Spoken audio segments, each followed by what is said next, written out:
Being broke is not a math problem. If it were, you'd have solved it years ago. Every habit keeping you there was hired for a reason, and nobody ever showed you the job description. Over the next 30 minutes, I'm going to name 7 of those habits, one at a time, and show you what each one is protecting you from. And the 6th one is the reason your best decisions keep getting made at your worst moments. By the end, you'll know which one to cut first. I'm not going to talk about your coffee. You've been scolded about coffee by people who have never opened a banking app with their stomach tight, and it didn't work, because none of these 7 habits are really about money leaving your account. Each one is performing a service. It's buying you relief, or belonging, or the right to not feel something for one more evening. And a habit that's doing a job will never be defeated by a spreadsheet. It gets fired and replaced, and only after you know what it was hired to do. So the first one, it isn't overspending, it's not looking.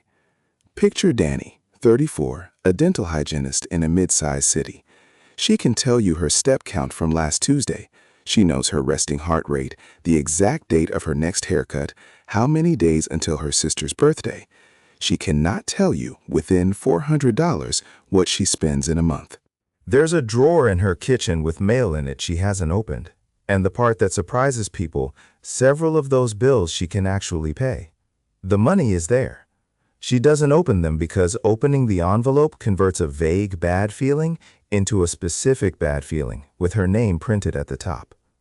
Call it what it is, a reliable piece of emotional maintenance that works beautifully right up until the day it ruins you. And it belongs to people with real portfolios too. Carlson, Lowenstein, and Seppi studied how often investors logged in to check their accounts and found that the logins drop off when markets fall. Attention goes down exactly when the news gets worse, which is precisely when attention is worth the most. They called it the ostrich effect. Now move that from a brokerage account to a checking account on a Sunday night. The moment your balance stops being information and starts being evidence, you stop looking. And the not looking is what lets every other habit on this list operate in the dark, unexamined, for years. Count the cost honestly. Looking costs you about 20 seconds of feeling terrible. Not looking has been costing you a decade. I did this for most of my 20s. I told myself I'd check when things settled down. They never settled down, because the not checking was one of the reasons they didn't. What Danny needed was a way to look at a number without the number being a verdict on her. So the first move, and it's small enough that you might actually make it, put a 15-minute appointment in your calendar, same day, same time, every week. Call it the look. One rule makes it survivable. No decisions during the look. You aren't allowed to fix anything, cancel anything, transfer anything, or feel anything productive about it. You are only allowed to observe. Separating looking from judging is the whole technique, because judging is what you've been avoiding, and once you stop doing them in the same 15 minutes, the fear starts draining out of the exercise. It took me about 3 weeks. When Danny finally did it, the first thing she saw was that the number she'd been quietly fighting over for 2 years was the smallest one on the page, and the largest number, the one at the very top, the one everything else is only a fraction of, hadn't moved in 6 years. That's the second habit. You optimize the number you understand and leave alone the number that matters, because expenses are legible and income feels fixed, personal, and faintly shameful to discuss. In the 1950s, the writer C. Northcote Parkinson described a committee reviewing 2 items. First, a nuclear reactor. It was approved in minutes because nobody at the table understood it well enough to object. Second, a bicycle shed. That one took over an hour because everybody has an opinion about a bike shed. He called it the law of triviality, and your financial life runs on it almost perfectly. You can argue about a $4 coffee because you understand $4. You cannot easily argue about whether you should be asking for $12,000 more a year or handing 6 months to a skill that permanently changes what an hour of your time is worth. Those are reactors, so you approve them by never putting them on the agenda. 2 coworkers, same office, both earning $52,000. Theo spends a year on the expense side. He tracks everything, cancels what he can, feels grim about restaurants, learns to dread the app. By December, he has cut about $180 a month. Call it $2,000 for the year, and he is genuinely exhausted. Priya spends the same year on the other side of the equation. She keeps her spending exactly where it was, not one change, but she gives 5 hours a week for 9 months to a certification and a portfolio, and then she moves jobs at $67,000. She's up around $11,000 in year 1. And unlike Theo's 2,000, hers arrives again next year and the year after, and it compounds into every future raise, because raises are usually a percentage of a number she has just permanently reset. Both of them worked hard. Only one of them worked on the side with no ceiling. Cutting has a floor. It stops at 0, and long before 0, it starts taking things out of your life you actually needed. Earning has no ceiling at all, and almost nobody spends their planning hours there. The reason is that the expense side gives you a result the same afternoon, and the income side gives you nothing for months, which is exactly the kind of trade a tired person cannot make on feeling alone. It has to be scheduled. So schedule it. One income experiment per quarter. Treat it like a bill you owe someone. A rate increase you actually send. A negotiation you rehearse out loud until it stops shaking. A second skill. One offer made to one buyer who has never heard of you. 4 a year. Most will do nothing. That's the design. And run the honest number once. Take last month's income, divided by the hours it truly cost you, including the invisible ones, the commute, the email at 9 at night, the Sunday you spent bracing for Monday. That figure is the thing you're trying to move. Shift it 10%, and your grocery bill becomes a rounding error. None of which matters if the money arrives and evaporates. That's the third habit. You absorb every raise inside 90 days. Ray gets promoted, $600 more a month, and he's proud of it, and he should be. Then the ordinary sequence begins. He moves to an apartment closer to work because the commute was genuinely wearing him down, $300. He replaces the car he'd been nursing along for 2 years, $240. The groceries get better. Lunch gets bought instead of packed. A subscription or two arrives. Call it $150. By spring, Ray earns $600 more a month and has less money than he did before the promotion. Look at those decisions again. Every single one made his life measurably better. What changed is that his new costs have teeth. You can stop buying a coffee on a Tuesday. A lease bills you anyway, and so does a car loan. And the version of you who signed them was optimistic in a way the version of you paying them is not. In 1769, Denis Diderot wrote a short, rueful essay about being given a beautiful scarlet dressing gown. Standing next to it, his desk suddenly looked shabby, so the desk went, then the chair, then the prints on the wall. He wrote that he had been the absolute master of his old gown and had become the slave of the new one. 2.5 centuries later, every component of that machine still runs as built, because the engine underneath it is hedonic adaptation. The upgraded thing stops registering as an upgrade within a season, while the obligation attached to it keeps billing you indefinitely. We have an absorption problem. Money that arrives without a destination already assigned has functionally already been spent, which is why the fix works and why it feels like nothing. Richard Thaler and Shlomo Benartzi built a program called Save More Tomorrow, where employees committed in advance to send a share of future raises into savings. Over roughly 4 years, participants went from saving about 3.5% of income to nearly 14%. Nobody gave up a single thing they currently had. It costs you nothing to give away money you haven't met yet. So write your raise rule today in one sentence before there's anything to apply it to. A fixed percentage of every raise, bonus, tax refund, and side payment moves automatically on the day it lands before it touches the account you spend from. 50% is aggressive and it works. 25% is easy and still rearranges a decade. The number matters far less than the timing, because the only moment you are truly objective about money is while it's still hypothetical. Obligations aren't the only thing eating a raise, though. Some of that money goes to an audience. That's the fourth habit.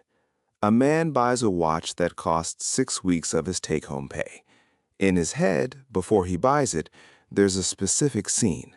Someone notices, someone asks, someone silently revises their estimate of him. He wears it every day for a year. Nobody asks, not once.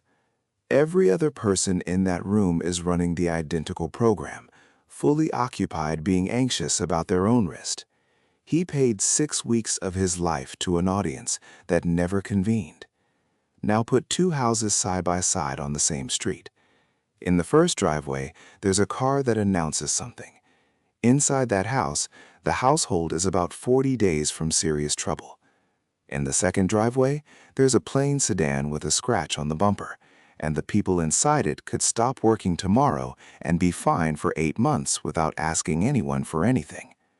From the street, the first family looks richer. That is the entire design. Thorstein Veblen wrote about conspicuous consumption in 1899, goods whose main function is to be seen being consumed. That machine is over a century old, and it has never run better than it runs right now, because your comparison group used to be 40 neighbors and is now every person on Earth with a camera and a good afternoon.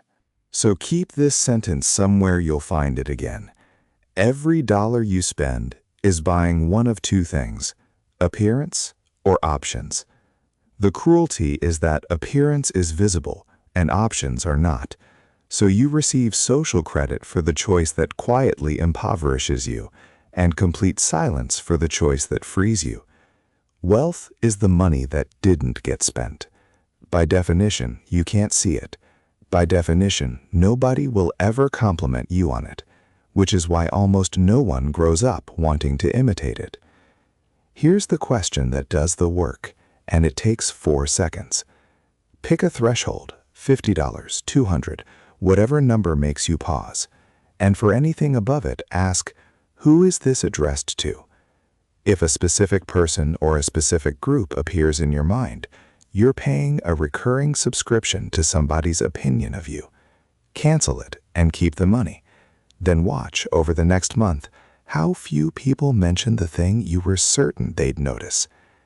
It's tempting to conclude from all this that the answer is to want less, to need less, notice less, care less what the street thinks.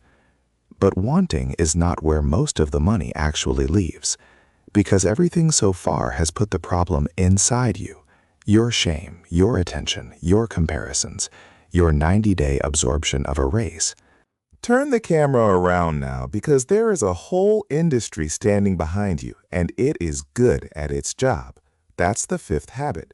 Your friction settings are being designed by someone else. Nothing about a supermarket is accidental. The milk is far from the door, so you walk past everything to reach it. The expensive brands sit at eye level, and the cheap ones live near your ankles. The smell of bread near the entrance is there to sell you the whole store. Casinos have no windows and no clocks, and everybody knows that, and everybody nods along about physical spaces, and then behaves as though the phone in their hand is a neutral piece of glass. It is the most carefully optimized store ever built. It is open at 11 at night, and it is open specifically then when your judgment is at its worst and your defenses are down. What's been engineered out of you has a name. Drazen Prelec and George Lowenstein described the pain of paying, the small real flinch you feel handing over physical cash. That flinch was doing protective work on your behalf for your entire life and for everyone's entire life before that. In an experiment at MIT, Prelec and Semister ran auctions for sports tickets and found that bidders paying by credit card were willing to pay dramatically more than bidders paying cash. The same person paid roughly double for the same seat because the plastic took the flinch away. Then stack what's been built since: stored cards, one-tap checkout, a face scan that replaces the decision entirely, buy now, pay later, which splits a price you can't afford into 4 small numbers your brain files under trivial, and subscriptions, which convert an active decision into a passive one, permanently. Do the ghost audit some evening and see for yourself. A typical result? 14 recurring charges. 6 of them you recognize instantly. 3 you have to look up. And somewhere around $90 a month bleeding out for things nobody in the house has opened since spring. That's over $1,000 a year that was never decided by anyone. It was defaulted. So put the flinch back exactly where you leak. Delete your saved card from the 2 apps you spend the most in, so that every purchase requires you to physically stand up and fetch the card.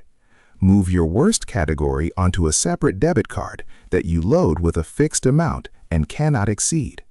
And above your threshold, adopt a 72-hour rule. Put it in the cart, close the app, and let a future, less tired version of you place the order. Most of the time, they won't bother. That person is simply rested. Friction works when you're tired. It falls apart when you're frightened. Because there is a state below tiredness. This is the 6th habit, and it's the one I promised you at the start. The reason your best decisions keep getting made at your worst moments. Being broke actively makes you worse at not being broke. It's a mechanism, and it's been measured. Sendel Mullainathan, Eldar Shafir, and their colleagues tested sugarcane farmers in India twice. Once before the harvest, when money was tight and the bills were pressing. Once after, when they'd been paid. The same farmers, working the same fields for the same families, tested twice. Their cognitive performance was measurably worse while they were short of money, and the researchers put the size of that gap at roughly the equivalent of 13 IQ points, comparable to what you lose after a full night without sleep. Poverty was occupying the machinery those men needed to get out. Same men, fewer available cycles. Now put a face on that finding.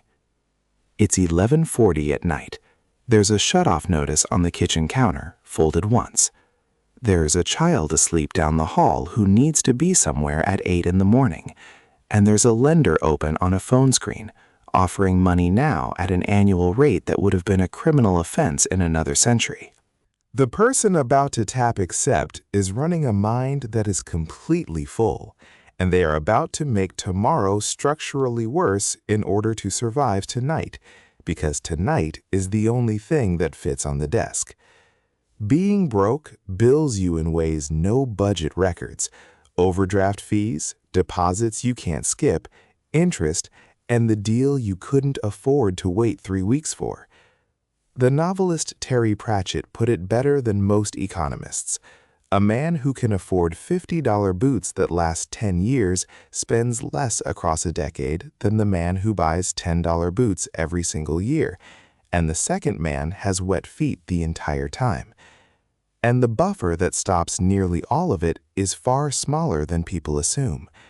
For years, the Federal Reserve has asked American adults whether they could cover a $400 emergency with cash on hand, and a substantial share consistently answer that they could not. $400.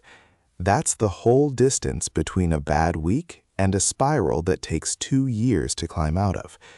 So before investing, before optimizing, before anything clever anyone has ever sold you, build $500 to $1,000 and do not call it savings. Call it cognitive equipment, because that is its literal function. It buys back your ability to make a decision before a deadline instead of during one. Automate it in amounts small enough that you would be embarrassed to call it a plan. $20 or $30 a week, moving on the day you get paid into somewhere slightly annoying to reach. And if you're thinking that $20 a week barely counts, hold on to that thought, because it's the 7th habit talking, and it's the one that hides the best. The 7th habit is waiting to be rescued. It's rarely as obvious as a lottery ticket. The rescue fantasy is a shapeshifter, and it's usually respectable. Sometimes it's the investment that could go somewhere. Sometimes it's the business that will change everything next year. Sometimes it's a promotion that has been 6 months away for 3 years. And sometimes it's nothing so specific, only a low, warm conviction that it will work out somehow, which is the most expensive belief in the whole list, because it costs nothing to hold, and it quietly cancels every small action you'd otherwise take. Two things worth knowing about that. The first is that activity is not progress. Brad Barber and Terence O'Dean studied tens of thousands of brokerage accounts and found the most active traders substantially underperformed the market, paying real money month after month for the feeling of doing something. The second is that hope is priced highest for the people who can least afford it. Charles Clotfelter and Philip Cook worked through state after state of lottery sales data and documented how the burden falls hardest on lower-income households. You can check that finding without reading a page of it. Count the lottery terminals per square mile on either side of your own city's income line. The engine underneath this is distance. Hal Hirschfield's brain imaging work found that when people imagine themselves several decades from now, the neural activity looks less like thinking about yourself and more like thinking about somebody else. You have never once failed to save for you. What you've declined to do is wire money to a stranger you have never met and cannot picture. And on a hard Thursday, that's a reasonable thing to decline. Hirschfield's follow-up work showed the reverse holds too. People shown age-progressed images of their own face put more money toward retirement. Make the stranger into a person, and the transfer stops feeling like a loss. And if there's a voice in your head right now saying none of this will work for you, that you've tried, that you're the exception, the science on that moved, and almost nobody heard. Stephen Meyer and Martin Seligman went back to their own famous learned helplessness work decades later and concluded they'd had it backwards. Passivity under long stress is the default state of the nervous system. What gets learned is control, and it gets learned only one way, by doing small controllable things over and over until the brain updates its estimate of what you can move, which tells you exactly what today's move is. Send $10 or $15, automatic and dated, gone before you ever see it. For the first 90 days, the proof matters more than the amount, because you're teaching a nervous system that your actions move the number. And give the stranger a face while you're at it. Write down your own name, your age in 15 years, and one concrete scene from their ordinary Tuesday morning. What room they're standing in, what they're worried about. You're working for that person. They should at least be someone you can picture. So that's 7. And if you're sitting there deciding which one is yours, I want to take that decision off you. Because these were never 7 separate problems. Trace the loop once and you'll recognize your own life inside it. Not looking means no buffer. No buffer means every decision gets made inside a crisis. Crisis decisions eat the bandwidth, and with no bandwidth left, there's nothing available for the slow, unglamorous work of raising income. With income flat, the only reward available on a Thursday night is a purchase, and the most satisfying purchases are the ones other people can see, which costs money, which guarantees no buffer. The loop is closed. It's self-funding, and it runs perfectly well on ordinary decency, which is why you can be intelligent and hardworking and still be inside it at 38. Now watch someone open it. Nina, 29, $3,400 a month after tax, no savings, tired in a way sleep doesn't fix. Month 1, she does exactly one thing, the 15-minute look, every Sunday. Plus an automatic $25 a week she agrees not to touch. That's it. Month 2, she deletes her saved cards from the 2 apps she spends the most in, cancels 4 subscriptions worth $61 a month, and spends 3 evenings writing out the case for a raise in full sentences. Month 3, she asks. She gets less than she wanted, and she writes the raise rule anyway. Half of anything new leaves before she ever sees it. It was messy the whole way through. She missed 2 Sundays completely. In week 6, she had a bad day at work and bought something to feel better, which is what people do, including me. But by day 90, she had roughly $400 she didn't have before, $61 a month back permanently, a small raise, and This is the part that actually compounds proof. A boat that had stopped taking on water faster than she could bail. That's the order. And the order is the answer to the question I promised you at the start. Bail first, the look, then the buffer, then patch, the friction, then the raise rule, then row, the income lever, the one with no ceiling, and keep the last two, the audience and the rescue fantasy, under examination the whole time, because those two are beliefs, and beliefs will quietly undo the other five while you're congratulating yourself on a good month. People fail because they try to row a sinking boat, or worse, they buy a nicer set of oars where the neighbors can see. And if you're still not sure which link is yours, use this. Choose the habit on this list that made you most uncomfortable to hear, the one you argued with, the one you found a reason to dismiss within about 4 seconds. Something in you moved to protect that one. That is the sound of a habit defending its job. Because broke is a set of defaults, and every default was written by somebody. A bank, an app, a company that studies where your thumb goes, a parent doing their best with what they had. Almost none of them were written by you. The people who get out are not more disciplined. I've met enough of them to be sure of that. They stopped relying on discipline and edited the defaults instead, so that the right thing happens automatically on a Tuesday evening when they're tired and nobody's watching. Money will not manufacture meaning, and I'm not going to sell you that. But it removes one specific, grinding, daily form of suffering with real reliability, the suffering of having no options. That's what you're actually building here, not a yacht. A life in which the phone ringing at a strange hour is not automatically bad news. So come back to where we started. You already knew the answer. Spend less than you earn. And knowing changed nothing. And you concluded from that something must be wrong with you. Nothing is wrong with you. Knowing was never going to be enough, because arithmetic was never the thing standing in the way. 7 habits were, each one paid up and fully employed, doing quiet work you never asked for and never got to see. Now you've seen them. You can't unsee a mechanism once it has a name, and that alone changes what happens the next time you reach for your phone at 11 at night, or walk past the drawer with the mail in it. If one of the 7 landed a little too accurately tonight, that's a good sign. Sit with that one this week. Don't fix everything.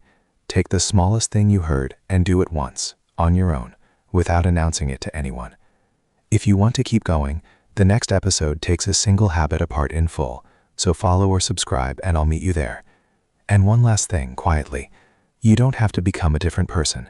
You only have to stop paying for the person you were pretending to be.